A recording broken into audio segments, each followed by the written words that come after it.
सोने और चांदी के दो रास्ते। बहुत समय पहले की बात है। झुंझुनपुर गांव में शिवांशी और स्वाति नाम की दो सहेलियां रहती थी। दोनों एक साथ एक ही स्कूल में पढ़ते थे। शिवांशी बचपन से ही विनम्र और दयालु स्वभाव की थी। वह हमेशा दूसरों की मदद किया करती थी। वहीं दूसरी तरफ स्वाति अमीर और मतलबी इंसान थी। वह कभी भी किसी की मदद नहीं करती थी। एक दिन दोनों स्कूल जा रहे थे कि तभी एक बूढ़ी औरत उन दोनों के पास आई और बोली, बहुत भूख लगी है बेटी, कुछ खाने को दे दो। पागल बुढ़िया, दूर हट। तुम्हें दिखाई नहीं देता हम स्कूल जा रहे हैं? हमारे पास कुछ नहीं है, निकल यहाँ से। लेकिन वही शिवांशी उनसे कहती है, दादी आपको भूख लगी है ना, ये लीजिए, मेरा टिफिन आप खा लीजिए, इससे आपकी भूख मिट जाएगी। हमेशा खुश रहो बेटी, भगवान तुम्हें खूब तरक्की दे। इतना बोलकर वह बूढ़ी औरत वहाँ से चली जाती है। शिवांशी, तू पागल है क्या? जब देखो दूसरों की मदद करने में लग जाती है। क्या जरूरत थी उस भिखारी को अपना खाना देने की? अब तू क्या खाएगी? स्वाति, मैं घर से खाना खाकर आई हूँ और एक टाइम मैं खाना नहीं खाऊंगी तो कोई ज्यादा फर्क नहीं पड़ेगा। मैं तो घर जाकर खा ही लूंगी। लेकिन तूने उस बेचारी दादी को नहीं देखा? ऐसा लग रहा था मानो कि कई दिनों से खाना नहीं खाई हो। उस खाने की जरूरत उन्हें ज्यादा थी। ओफो, मैं तो तंग आ गई हूँ तुमसे। तू कुछ भी कर, लेकिन मैं तुम्हारी तरह इन गरीब भिखारियों की मदद कभी नहीं कर सकती। ऐसे ही दिन बीत रहे थे। एक दिन स्वाति और शिवांशी खेल रही थी। तभी वह चलते चलते एक जंगल में पहुंच जाती है। अरे ये क्या, हम तो जंगल की तरफ पहुंच गए। चलो अब हमें वापस चलना चाहिए। शिवांशी, मैंने इस जंगल के बारे में बहुत कुछ सुना है। कहते हैं इस जंगल में सोने और चांदी के दो जादुई रास्ते हैं। क्या? अरे पागल, ये सब किताबों की बातें हैं, कोई जादू वादू नहीं होता। घर चलो अब। शिवांशी प्लीज एक बार मेरे लिए चलना एक बार देख कर आते हैं। अगर कुछ नहीं हुआ तो वापस आ जाएंगे। अच्छा बाबा, ठीक है, चलो। दोनों कुछ ही दूर चले थे कि उन्हें सोने और चांदी के दो रास्ते दिखाई देते हैं। सोने का रास्ता बहुत ही खूबसूरत और लुभावन था। उस रास्ते पर हर तरह की सुख सुविधाएं उपलब्ध थी।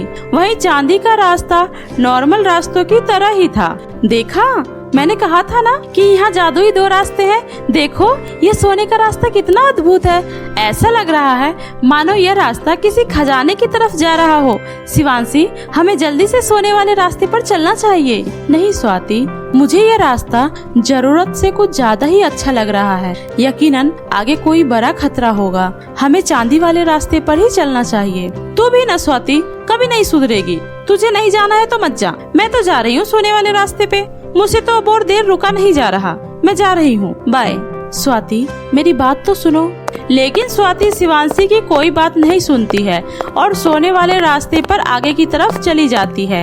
शिवांशी चांदी के रास्ते से आगे बढ़ती है।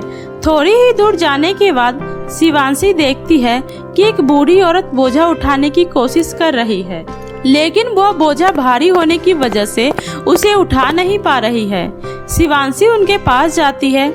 अम्मा, यह बोझा तो बहुत भारी है, लाइए मैं आपकी मदद कर देती हूँ। तुम बहुत ही अच्छी हो बेटा, ये सामने ही मेरा घर है, मुझे वहीं जाना है। शिवांशी उस बोझा को उठाकर बूढ़ी औरत के घर में रख देती है और उस अम्मा की खूब सारी मदद करती है। तुम बहुत ही प्यारी बच्ची हो बेटा। जिंदगी में दूसरों की मदद जो करता है, ईश्वर हमेशा उनकी मदद करते हैं। इधर आओ बेटा, मेरे पास बैठो। और फिर वह बूढ़ी औरत शिवांशी को खूब सारी ज्ञान की बातें बताती है। वहीं दूसरी तरफ स्वाति सोने के रास्ते पे चलती हुई एक भयानक चुड़ैल के पास पहुंच जाती है। उस चुड़ैल की एक आंखें नहीं थी। मैं जानती हूँ तुम यहाँ धन के लालच में आई हो। घबराओ नहीं, मैं तुम्हें इतने सारे सोने और पैसे दूंगी जिससे तुम बहुत अमीर हो जाओगी। लेकिन उसके लिए तुम्हें थोड़ी मेहनत करनी होगी। इस जमीन के अंदर बहुत सारा खजाना छुपा है। तुम इसकी खुदाई करके जितना चाहो उतना सोना ले जा सकती हो, लेकिन उससे पहले तुम्हें मुझे एक वचन देना होगा। स्वाति यह सब सुनकर इतनी ज्यादा खुश हो जाती है, वह चुड़ैल की बात पूरी सुने बिना ही हाँ कर देती है। हाँ, मैं आपको वचन देती हूँ, आप जैसा कहोगी मैं वैसा ही करूँगी। इतना बोलकर स्वाति जमीन की खुदाई करने लगती है, लेकिन काफी देर खुदाई करने के बाद भी उसे वहाँ कोई खजाना नहीं मिलता है। आखिरकार वह थककर चूर हो जाती है। खुदाई करते करते तो मेरी हालत खराब हो गई, लेकिन मुझे अभी तक कोई खजाना नहीं मिला। यह सुनते ही चुड़ैल जोर जोर से हंसने लगती है। मैंने तुमसे झूठ कहा था, यहाँ कोई खजाना नहीं है। चलो अब अपने वादे के मुताबिक मुझे अपनी एक आंखें दे दो। आंखें? नहीं नहीं, मैं आपको अपनी आंखें नहीं दे सकती। मुझे कोई खजाना नहीं चाहिए, प्लीज मुझे जाने दो, मुझे माफ कर दो। तुझे पता नहीं क्या, मैं एक धोखेबाज चुड़ैल हूँ और यह जादुई सोने का रास्ता मेरा बिछाया हुआ माया जाल है, जिसमें आज तुम पूरी तरह से फंस चुकी हो। इससे निकलने का अब बस एक ही रास्ता है तुम्हारे पास, तुम्हें मुझे अपनी आंखें देनी होगी। यह सब मेरी लालच की वजह से हुआ है, मैं अब कभी लालच नहीं करूंगी। चुड़ैल जी, मैं आपके पैर पड़ती हूँ, मैं आपके हाथ जोड़ती हूँ, मुझे माफ कर दो प्लीज चुड़ैल जी। मैं धोखेबाज चुड़ैल के साथ साथ बेरहम भी हूँ। सीधी तरह अपनी आंखें मुझे दे दो, अगर ज्यादा नखरे दिखाई तो यहाँ से जिंदा बच नहीं पाएगी। और इस तरह चुड़ैल स्वाति की एक आंखें निकालकर अपनी आंखों में लगा लेती है।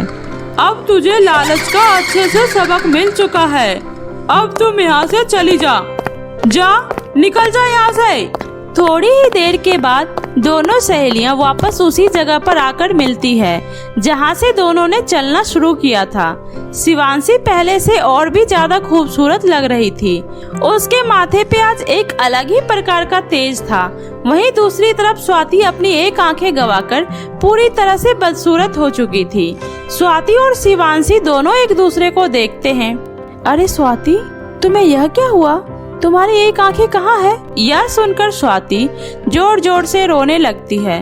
शिवांशी, मुझे माफ कर दो, मैंने तुम्हारी बात को ना मानकर बहुत बड़ी गलती कर दी। मैं लालच में आकर सोने के रास्ते पर गई थी, पर मुझे वहाँ कुछ नहीं मिला। मुझे तो एक धोखेबाज चुड़ैल मिली जिसने धोखे से मेरी ये हालत कर दी। मैंने मेरी गलती की वजह से अपनी एक आंखें हमेशा के लिए गंवा दी। मेरी लालच का फल मुझे मिल गया। मुझे तो चांदी के रास्ते पर चलकर बहुत ही अच्छा लगा। मैंने चांदी का रास्ता चुनकर बहुत ही सही किया। उस पर चलकर मुझे बहुत कुछ सीखने को मिला। जीवन के अमूल्य ज्ञान मुझे मिला। आज मैं ज्ञान को पाकर बहुत ही खुश हूँ। यह सुनकर स्वाति को अपनी गलती पर बहुत ही ज्यादा पछतावा होता है और वह चुपचाप अपने घर चली जाती है। शिवांशी अपने ज्ञान और बुद्धि की वजह से जीवन में खूब तरक्की करती है और वह लोगों की खूब मदद करती रहती है। उसने सभी को अच्छी अच्छी ज्ञान की बातें बताई और अच्छाई का रास्ता दिखाती है। इधर स्वाति अपनी गलती की वजह से बहुत ही ज्यादा शर्मिंदा होती है। वह किसी से भी बात नहीं करती है। फिर एक दिन शिवांशी उनसे मिलने आती है। स्वाति, यह क्या हालत बना ली है तुमने अपनी? स्वाति, तुम्हें अपनी गलती का एहसास हो गया, इससे बढ़कर और कोई प्रायश्चित नहीं होता। शिवांशी, उससे क्या मेरी आंखें तो मुझे वापस नहीं मिलेगी ना?